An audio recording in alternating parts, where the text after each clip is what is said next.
দুনিয়ার এমন 5টি মুরগি যেগুলো দেখলে তুমি নিজের চোখকে বিশ্বাস করাতে পারবে না। Number 5, সেরামা chicken. মালয়েশিয়া থেকে আসা এই মুরগিকে বলা হয় দুনিয়ার সবচেয়ে ছোট জাত, কিন্তু আকারে ছোট হলেও সোজা হয়ে গর্ভের সঙ্গে দাঁড়িয়ে থাকার স্টাইল আর এলিগেন্ট লুক একে বাকিদের থেকে আলাদা করে তোলে। নাম্বার 4, ডং তাও। ভিয়েতনামের এই অনন্য যাত্রার পরিচয় তার মোটা আর ভারী পা, এতটাই ভারী যে দেখলে চোখই সরাতে পারবে না। এই বৈশিষ্ট্যের জন্যই একে ধরা হয় দুনিয়ার সবচেয়ে অদ্ভুত দেখতে মুরগিদের একটা।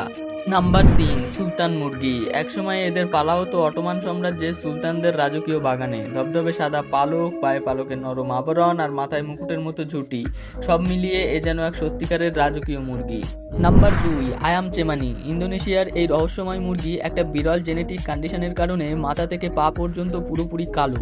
পালক, চামড়া, ঠোঁট, এমনকি ভেতরের কিছু অঙ্গও কালো, যেন রহস্যে মোড়া এক প্রাণী। আর সবশেষে নাম্বার 1, উনাগাদরি। জাপানের এই বিশেষ জাত বিখ্যাত তার অবিশ্বাস্য লম্বা লেজের জন্য। বছরের পর বছর ধরে এই লেজ বাড়তেই থাকে, আর কিছু ক্ষেত্রে লম্বায় ছড়িয়ে যায় কয়েক মিটার। তাই একে বলা হয় দুনিয়ার সবচেয়ে চমকে দেওয়া পোষা পাখি। তো সত্যি করে বলো তো, এমন মুরগি আগে কখনো দেখেছিলে? হ্যাঁ নাকি না, কমেন্টে জানাও।